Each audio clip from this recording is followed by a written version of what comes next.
Nous publions non seulement en lettres et sciences humaines, ce qui est assez classique dans les presses universitaires, également en droit, économie, gestion. Il y a des revues et des ouvrages qui sont également publiés, mais également en sciences exactes et expérimentales, ce qui est beaucoup plus rare. Nous avons quelques ouvrages notamment qui ont été publiés en mathématiques.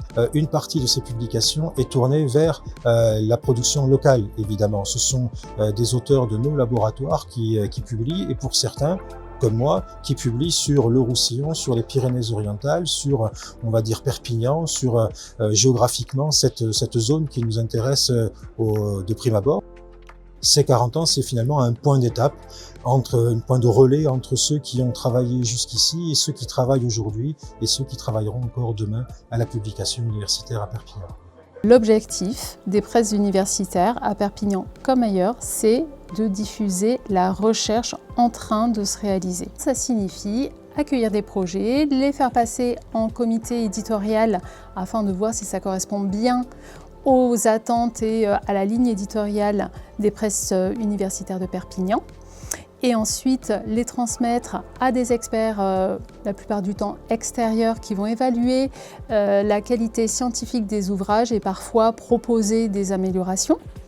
Et ensuite, ça consiste à accompagner le projet de A à Z. Ça peut être des docteurs qui viennent de soutenir leur thèse et qui souhaitent l'éditer. Ça peut être des chercheurs et chercheuses de l'université Perpignan Via Domitia ou d'autres universités qui souhaitent publier un ouvrage à titre personnel, un ouvrage de recherche à titre personnel, ce que l'on appelle une monographie, ou alors des personnes, des chercheurs et chercheuses qui ont coordonné des journées d'études avec leurs pairs et qui souhaitent éditer ce qu'on appelle les actes des colloques. La plupart du temps, on diffuse en papier, mais également on a la possibilité de diffuser sur différents canaux numériques.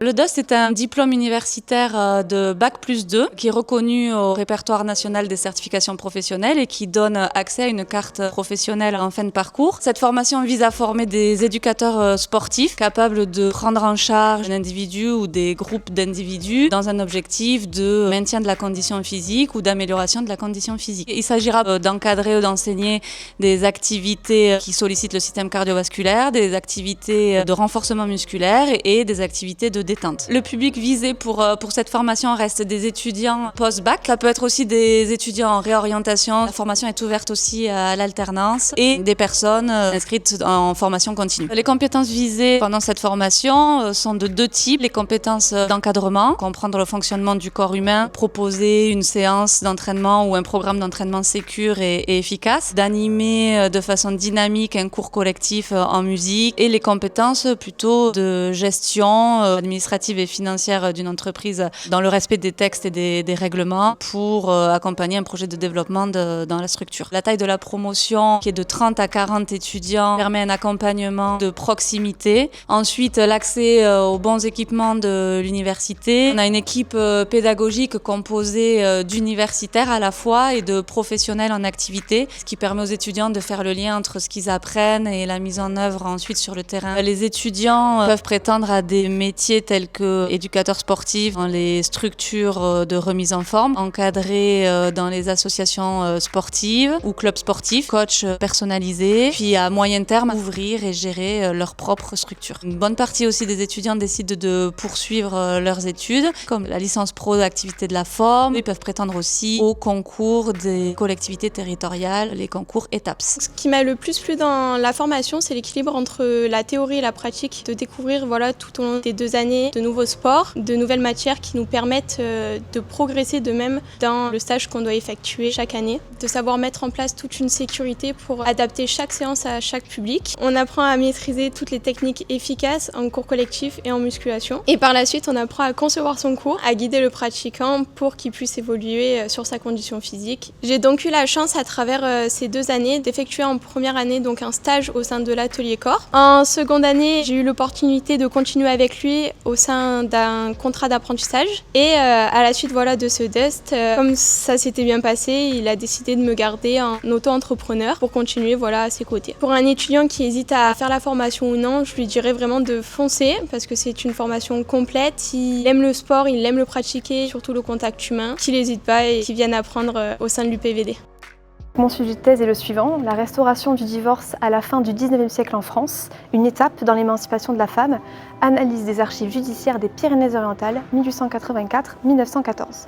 Il y a eu une fluctuation en fait des courants du divorce, il a été accepté puis supprimé parce qu'il était considéré comme bafouant en quelque sorte les principes de la Révolution notamment. Et c'est plus tard qu'il a été donc rétabli et la question est donc de demander si ce divorce a eu un impact positif dans les familles, notamment à Perpignan. Perpignan puisque c'est la ville qui est la plus représentative avec 10 000 habitants donc au 19e. Donc l'objectif est de voir à travers ces archives judiciaires qu'il y a au sein des archives départementales des Pyrénées-Orientales, finalement, quel est l'impact de ce divorce retrouvé sur les femmes notamment.